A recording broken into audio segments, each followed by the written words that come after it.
Good afternoon, everyone. It is now 3:30. I will call the Infrastructure, Transportation, and Safety Subcommittee to order. Um, so, First on, I have disclosures of pecuniary interest. Are there any disclosures of pecuniary interest and the general nature thereof? Seeing none, moving on to delegations, and we do have one delegation today, and that's a presentation by Cycle Stratford. And is Jeff Love present?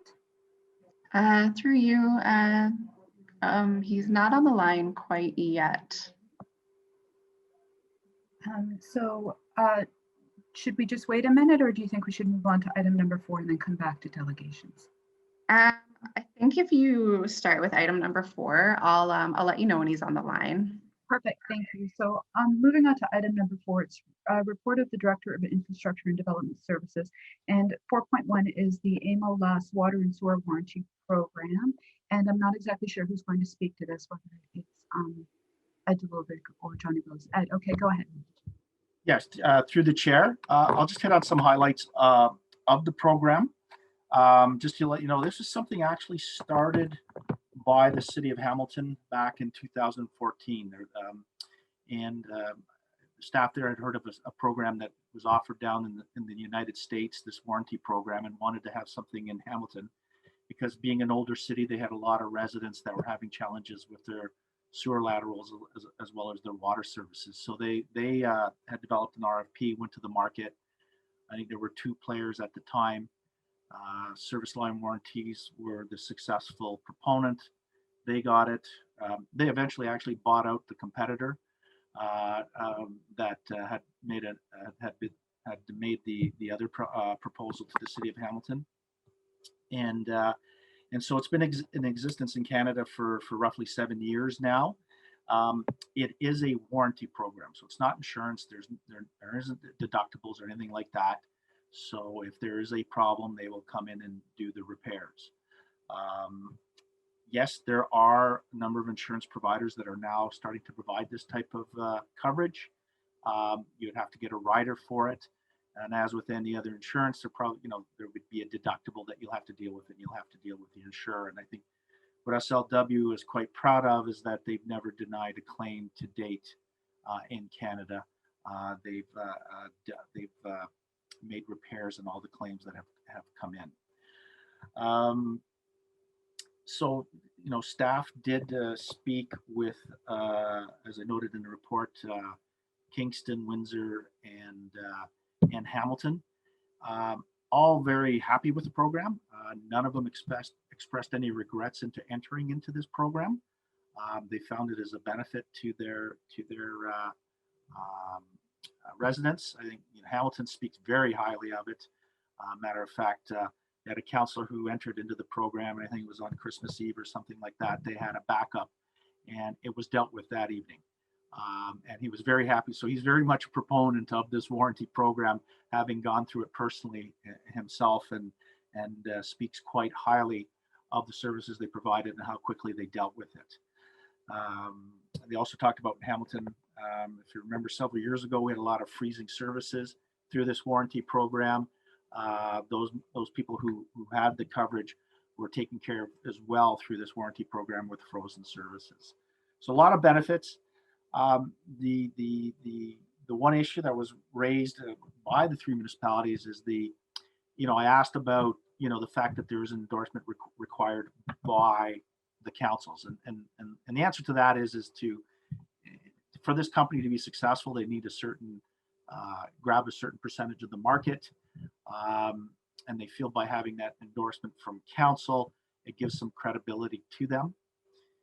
Hence, that they asked for that, and that's the only way that they would enter into a municipality with that endorsement. So when they do send out mailers, the city letterhead would be, or logo would be on it, saying that it's been endorsed by the municipality. What that does do, it does generate a lot of calls to the municipality, even though it very clearly indicates on these letters that it's SLW who's providing the services, and all calls should go to them. So there may be calls to councillors, to the mayor's office, to staff, asking, what's this about? Why am I getting these mailers? How'd they get my address? We don't provide the address to them. what they can do, and anybody can do that, is there are companies out there that have mailing lists, and you can buy that. And that's what SLW will do. They will buy a mailing list. All we'll do is confirm that, yeah, those are people in Stratford, and they will start doing mailers. Unfortunately, they may get some people who don't have water or sanitary services, but because they have a Stratford address, they'll get a mailer anyway on this. And so they send out about 2-3 mailers a year to let people know about the program. So in the first year, what the municipalities have found out, there's a lot, as I said, there's a lot of calls that do come in. So there is some staff time in dealing with that. I think Kingston, they said they thought they had a great communications program beforehand, letting the public know what was happening, but they still got a lot of calls anyway. And so that's something that, we need to recognize. If council does want to go into that direction, that there will be those calls that will be coming in, some concerns raised by residents, why you're doing this. They'll talk about, well, it's an American company, yet they do have a Canadian branch. So they do have offices in Canada. They do use local contractors to carry out the repairs. They do look for local contractors to sign up to be doing that work for them. So they're not the ones doing the work. They do rely on local contractors to do the work. I noted the rates that they've charged. They've just recently had an increase. I think it was the first one in the 7 years that they've been in operation here in Canada that they've increased the rates. They do provide a 5% royalty back to the municipality. That's to recognize the staff time that's involved. Now it's up to the municipality whether we want to take that 5%. We could have a lower number, or we could go down to 0. But they won't give the municipality any more than 5%. But that's the decision that is up to council if they want to take any type of royalty. If we don't, that'll result in a reduced cost to the residents. This is just for residential properties that they do it for. Not into commercial or anything like that. Those are the highlights. We did talk to our insurance broker. He thought it was a good program. He didn't identify any issues with it, and so it was no concerns were raised. And what's interesting, this is through in partnership with AMO, Association of Municipalities of Ontario, who also reviewed this, and they've endorsed this program as well. So there was another level of scrutiny that was provided in addition to what staff has done. The other municipalities, I think there's up to about 60 municipalities now in Ontario that have joined in on this program. And as I've noticed, Peel is probably the largest, Peel region. And they've just announced, as I said, in the city of Ottawa in launching this program. So those are the highlights, and open to any questions that members may have. Any questions? Councillor Gaffney and then Councillor Burbeck. So their marketing will really be no different than it was for the Whitman operation, I'd imagine. Through the chair, yes, that's what it is. It is a marketing campaign that they do. The only difference is they would have a city logo on it because there's some endorsement from the city. So that was when staff first looked at it, that was the big red flag for us when we first saw this program. We saw a lot of benefits. It's up to the residents. There's nothing that you have to do this, but because of that logo there and endorsement by council, there will be some questions asked. Great. Councillor Burbeck. Thank you. Yeah, it sounds like a good program to me. I'm just wondering, are there any restrictions on the type of residential? Like, let's just say they decided, no buildings over, 150 years old or whatever. Like, are there any restrictions at all on it? In the discussion we've had, no, there's been no restrictions with respect to the age of the property. All they talk about is it being for residential. Okay, thanks. Okay, so if there aren't any other questions, sorry, Councillor Gaffney. Sorry, Madam Chair, through you. So would this include multi-residential, like apartment buildings and stuff, and condominiums?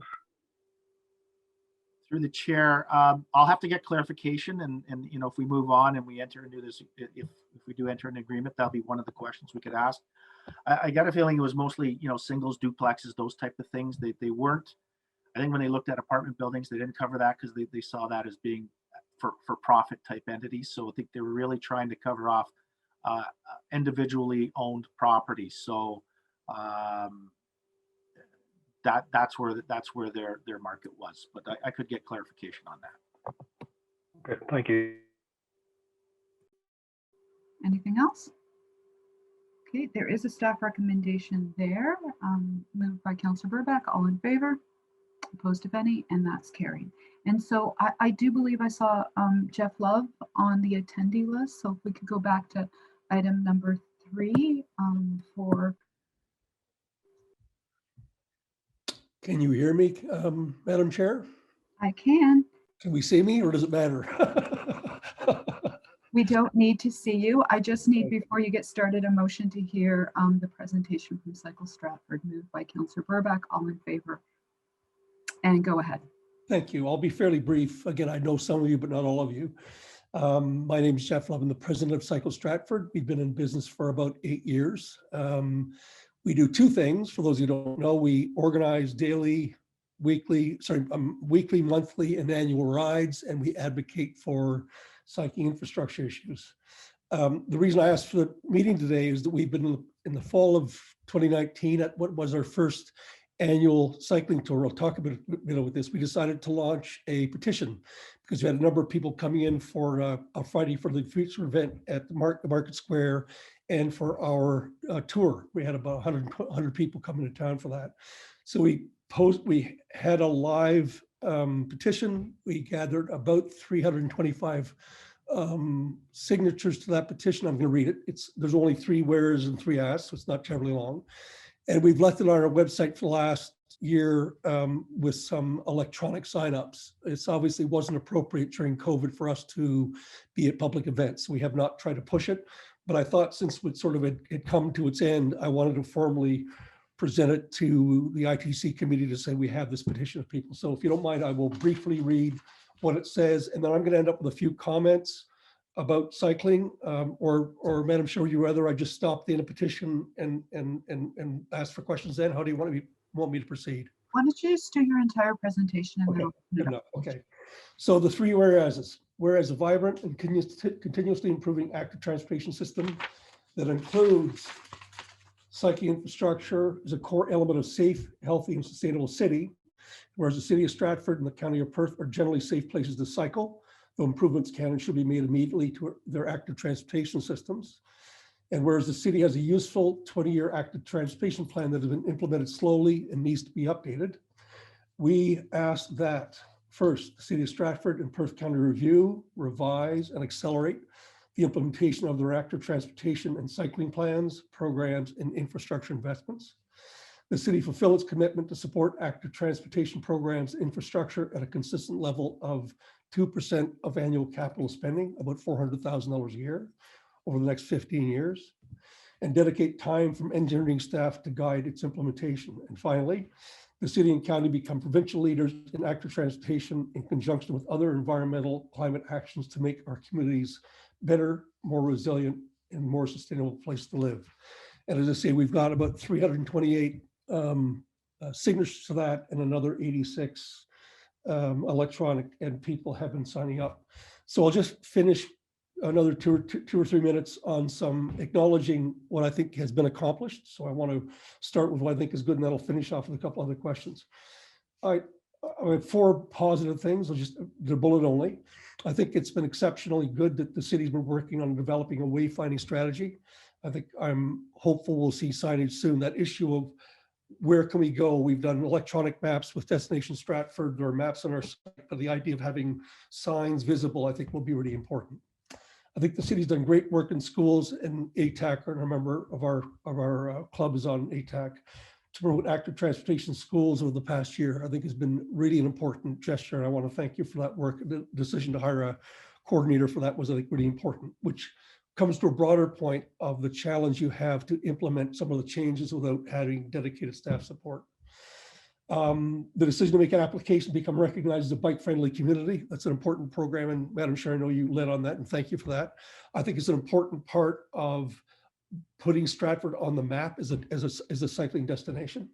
And then finally, the measures you've taken over the last year to protect cycling lanes. We have made deputations to council on this before. We appreciate the support you've given. And in particular, I think the decision last summer to close Lakeside Drive to walkers and cyclists in the midst of COVID was terrific. Two changes we'd like to see is, and when I was on ATAC, was one of the original members, is the importance of the annual report card. And I know it's coming again, but it's the fact that it stumbled is worrying to me in the sense that, as they say, you can't manage what you don't measure. And so I can't really have much of a comment on the plan. It's 7 years old, but I really don't know in a rigorous way what's been done and what's not been done. So I think one of my interests is to encourage you to make sure you go forward with the annual plan up, because it's critical to have that information. Obviously, it was really the heart of our petition as well, is we'd like to see a quicker implementation of the plan. I understand there are other demands, but one of the things I want to specifically speak to is the consultants report to the Economic Recovery Task Force last fall that specifically mentioned cycling and cycling infrastructure improvements, the importance of those. Important for tourism recovery over the next few years, again, from the report. Could be enhanced by expanding cycling and walking facilities. And we've begun some discussions with the Avon Trail B&Bs to develop a larger strategy. And I've actually submitted a proposal to Destination Stratford and RTO4 for support. I'll finish on this. Our signature event is an annual ride we do in September of each year. This will be the third annual. We did 100 people the first year, 50-50 local and visitors. We had a plan for 150 last year, but for COVID, we worked with the health department. They were exceptionally good to work with to do a safe ride for 100. And we are planning for September 12th, COVID pending. I don't know the numbers yet. We're aiming for 150. Our thought is within 5 years' time, this could be a ride for 250 people. So the reason I'm talking with Destination Stratford and RTO4 is we're interested in growing that to be a significant tourist attraction. We will do the ride regardless, but we'll do the ride at a different level if we get some support from the city to do it, and specifically the tourism office. Madam Chairman, that's my comments. Open to questions. Thank you. Are there any questions for Mr. Love? No, there don't seem to be any questions. I was wondering, in terms of where we can go from here, there's a number of things. One would be around the financial piece of it, would be referral to next year's budget. Yep. One piece, I'm just sort of thinking. And the other piece around the active transportation, the plan, the bike and pedestrian master plan, is that I believe, and the Director of Infrastructure could maybe clarify, that an update to that plan is being included with the update to the transportation master plan, including a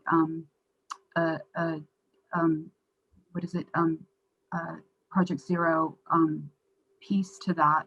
So I wonder if the petition could be both referred to the 2022 budget, but then also referred to the master planning process. And I'm just looking to Ed if those are sort of appropriate ways to funnel this petition.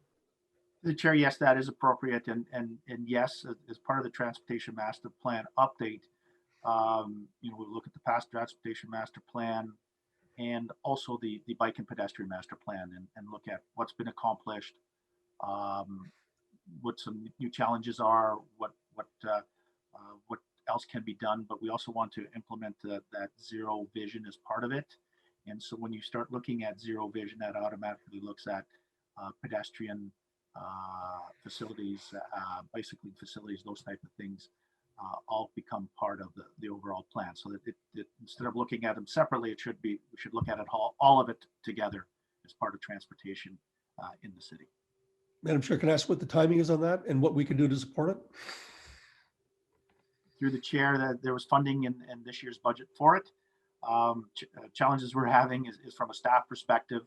We had a great project engineer last year who moved on, who really took on a lot of our active transportation file, and we hope to get someone. We plan on getting someone new this year. It's been challenging, but that once we have that staff resources, that'll be part of their portfolio of work that they will do to once again pick up the ball on the whole active transportation aspect of transportation here in the city. And certainly, again, through the chair, Ed, we'd certainly be interested in supporting your group with, jointly offering workshops or input. I mean, one of the issues to me would be to open it up to commitments. We just issued on, I think, Monday last week, a questionnaire to members, and we've got about 70 now, I guess. We got 35 responses the first night, so they're getting a very strong response. And I think Avon Trail would also be interested in that sort of stuff. So I'm just offering our involvement, any kind of public input and consultation in that process. So thank you.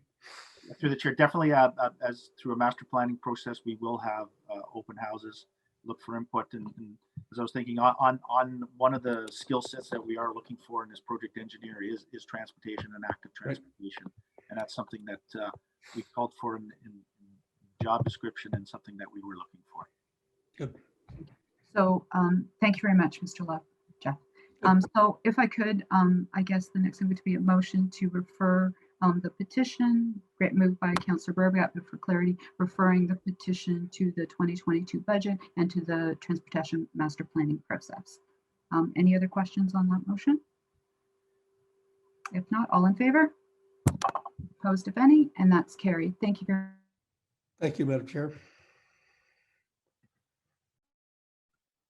Yeah, Sure. Yeah, moving on to the next item, we have report of the events, item number 5, report of the events coordinator, and 5.1, which is a request for an exemption from the noise control bylaw. And is Ms. Jordan here to speak to this? Through the chair, yes, I'm here. I hope you can hear me today. Perfect, thank you. The city's been approached by the Stratford Festival for an exemption from the city's noise control bylaw for their 2021 season. Due to the impacts of COVID-19, this year they're planning a smaller outdoor season and will be hosting performances under canopy tents erected on 2 of their properties, which includes the Stratford Festival Theatre on their upper deck, as well as the Tom Patterson Theatre in the parking lot off of Morenz Drive. Dates and times for the requested exemption include the rehearsal period between May 1st to June 14th, with some rehearsals held in this space starting at 10 a.m. and on occasion lasting until 10:30 p.m. This also includes daily performances from June 15th to September 30th between 11 a.m. and 8:45 p.m. Organizers delivered letters to mailing addresses for residents and businesses within 120 meters of both performance locations. No comments were received for those exemption requests. We also issued a notice in the town crier and no comments were received. So the staff recommendation is that approval be given for an exemption for the dates and locations previously mentioned from the following provisions of the noise bylaw: Schedule 1, Clause 8, Schedule 2, Clause 1, Schedule 2, Clause 2, Schedule 2, Clause 7, Schedule 2, Clause 16, and Schedule 2, Clause 17. Thank you. Councillor Gaffney, questions? I'll move the staff recommendation, Madam Chair. Any other questions for Ms. Jordan? Seeing none, all in favor?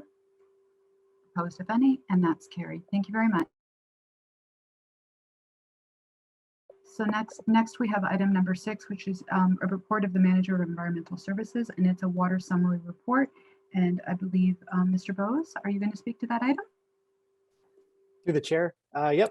So basically, as an operating authority, we have to present a water summary report to members of council on an annual basis. It's a comprehensive review of the performance of the drinking water system. And once it's approved by council, it'll be posted on the city website for the public, who actually already have access to our annual water quality report, which is in a sense a summary, but it's mostly table data relating to our water sample results and that sort of thing. So this is just a little more streamlined to cover a lot of the main areas of our performance. So it looks at the requirements that we have to obtain a municipal drinking water license. So we show to council that our drinking water works permit to take water, financial plan, everything is up to date and valid, and if it's up for renewal, we mention that if it's going to be done this year or the next date that it needs to be. It summarizes for council the key regulations and documents that govern our water systems. Ontario Water Resources Act, the Safe Drinking Water Act, the regulations. So I think for the members of council, this report comes through every year, and a lot of it is just more or less a refresher to kind of get those acts and those regulations, keep it in everybody's mind that these are the main things that my department works off of. It also summarizes any compliance issues.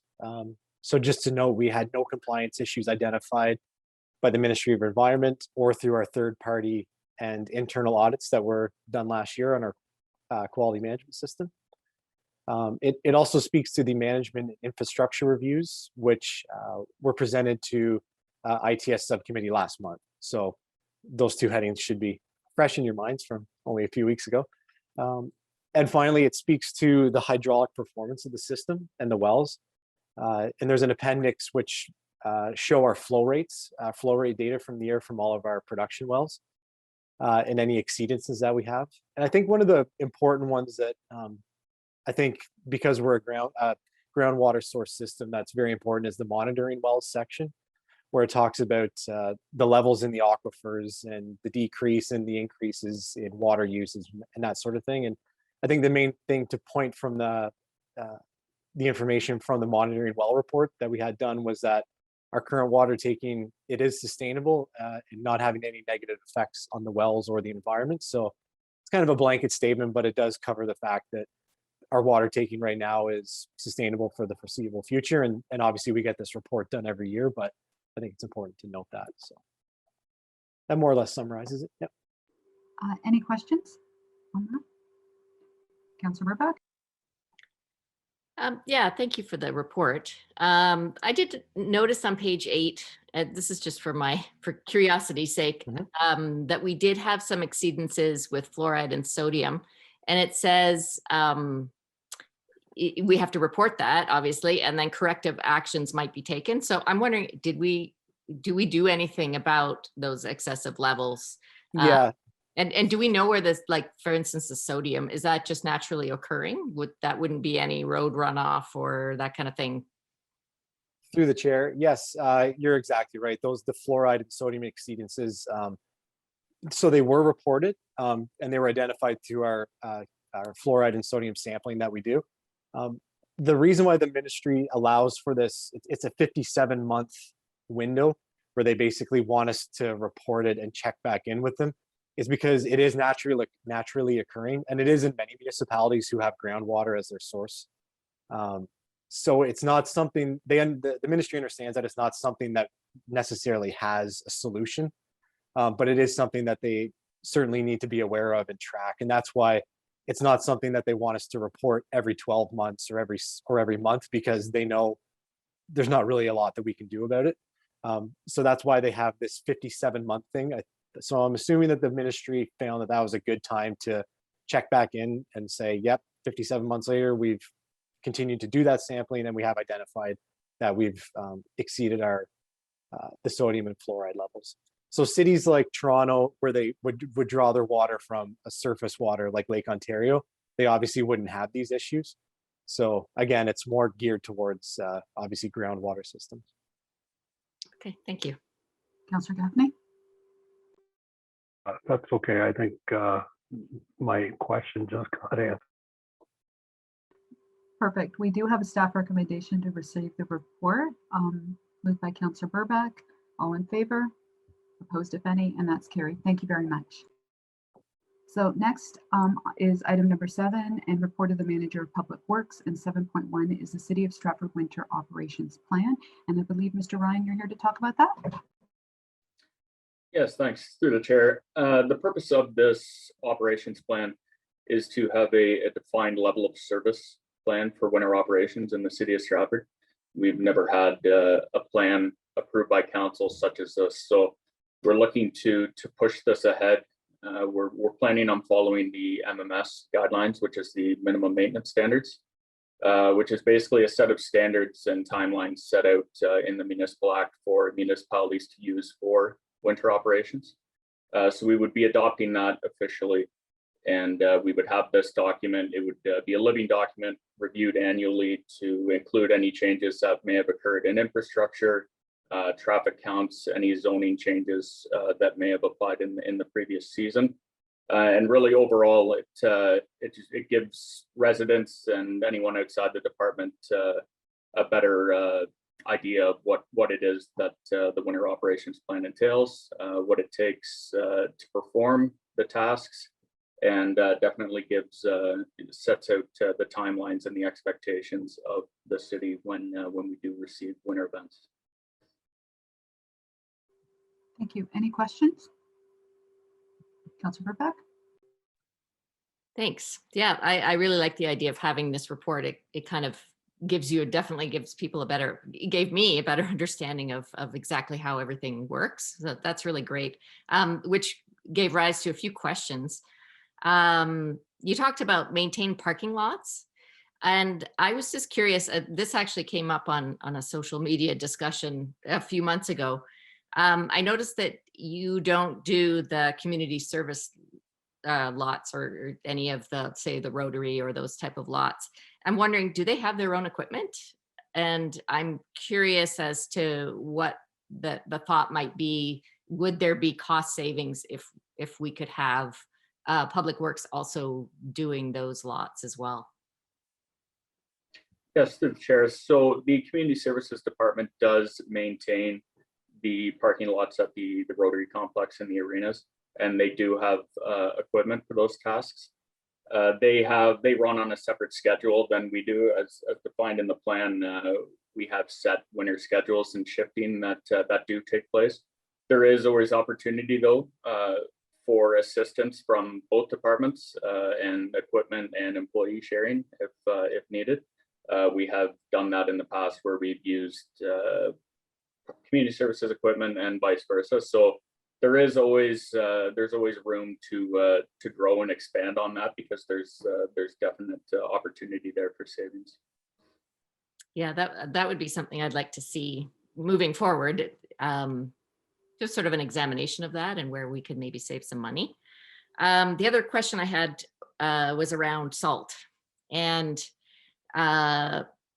first of all, in the energy and environment minutes, if we looked at those from February, we actually had a discussion about salt use, and I didn't really have a lot of answers for people.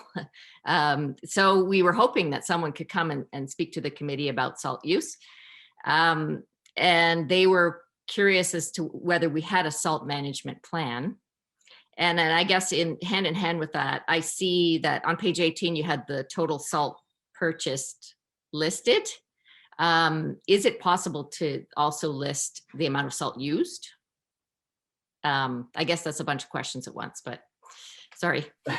Through the chair. So yes, it is possible to have the amounts used. Those stats just aren't in yet from this past season. And the question about the salt management plan, that is going to be part of phase 2 of this plan. So we're looking to adopt this 2021 and then work on the salt management aspect of the plan for 2022 and add that in there. With salt usage and salt management, we are very aware that it obviously has negative effects on the environment. And I mean, the part that we play in that in the winter season is ensuring that our equipment is calibrated properly. So we have limits, minimums and maximums that we can set our sander and salters to. So we're not applying too much salts on, especially in salt vulnerable areas across bridges and around the river. So that salt management plan that we will be moving forward with for next year would entail all of that information. And I think Mr. Zalovic wanted to get in on this. Yeah, I just do want to comment through the chair. You know, Adam and I have talked about it extensively over the years, and you can see that we do use less salt than other road jurisdictions. And you can just look at the roads and how bare they are in the wintertime. You come in from KW on Highway 7, you'll see a difference when you come into Stratford. It's because we do tend to use less salt than they do.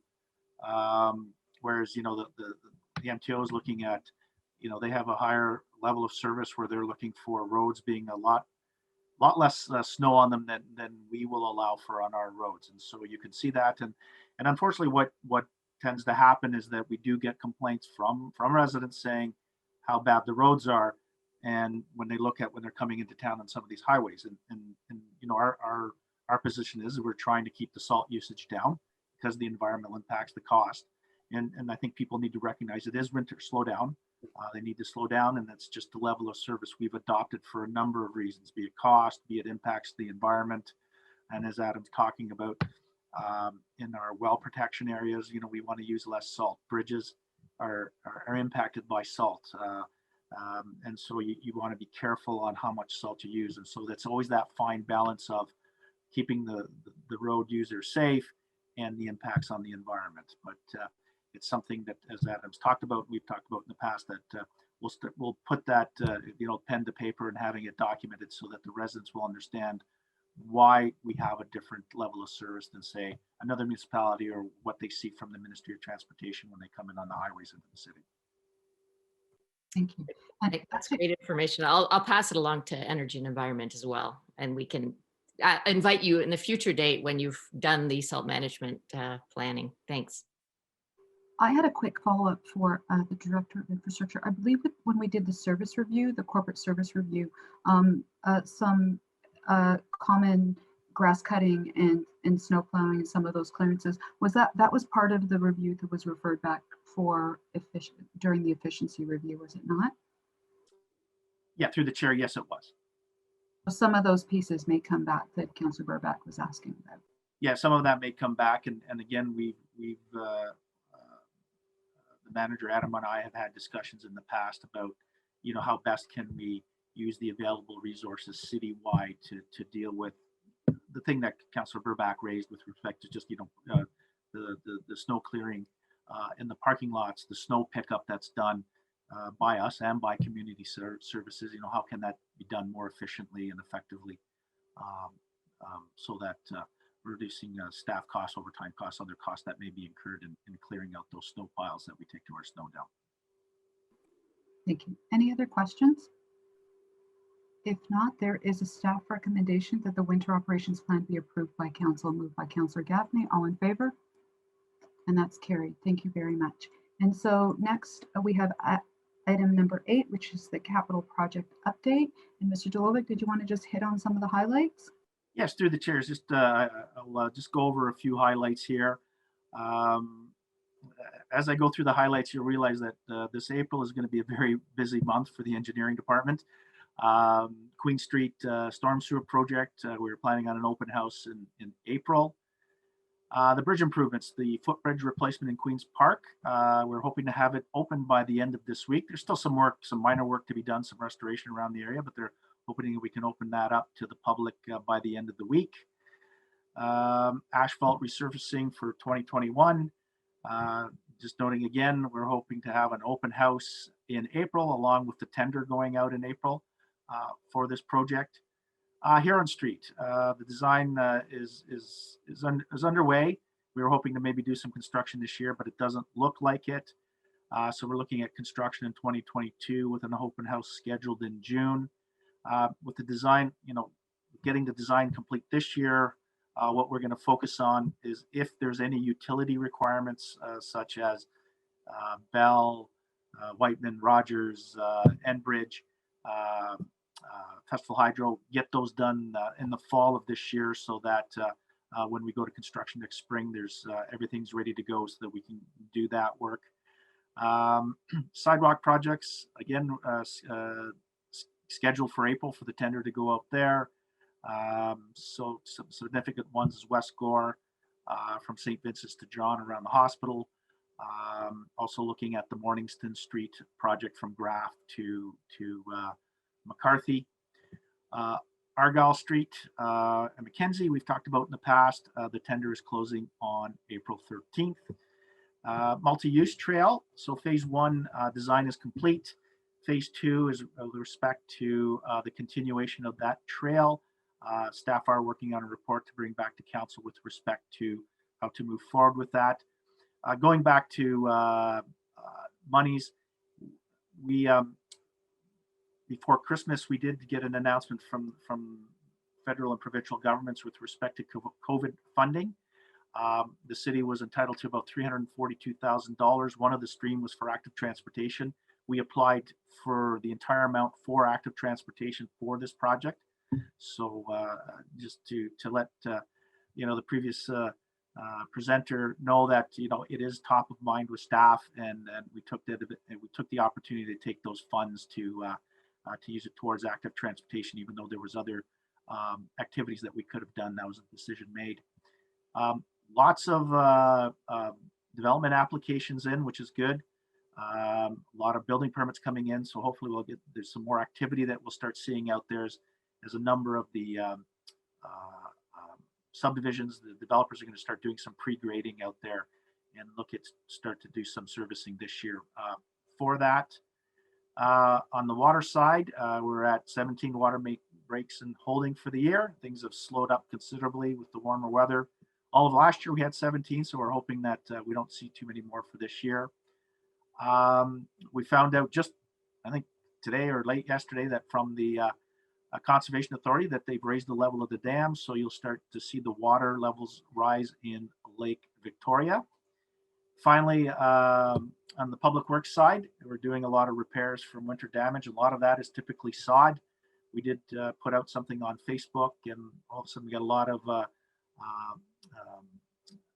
things coming in from the public through the app, which is very helpful to staff. So if you hear from your constituents and residents that there's some sod damage, please contact Public Works as we're out there taking those repairs. It's better to do it in the springtime as opposed to June or August or July when it's quite dry and things don't take. This is the time of year to get those repairs done. So that's an overview of what's happening in engineering, water, and Public Works. Any questions? Councillor Gaffney?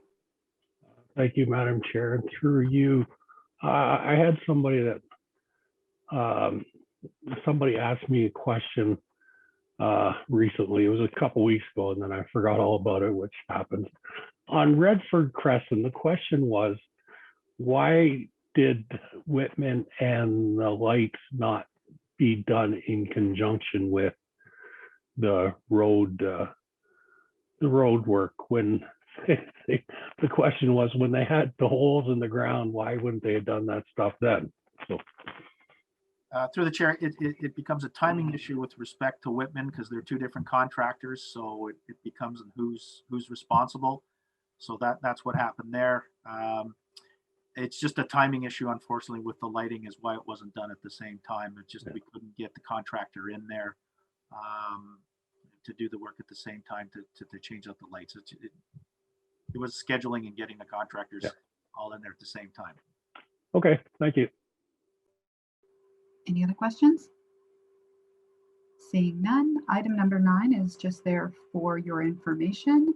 Item 10 is the next subcommittee meeting is on April 28th at 3:30, and Vice Chair Burback will be in the chair on that day. And last item is motion to adjourn, moved by Councillor Burback. All in favor?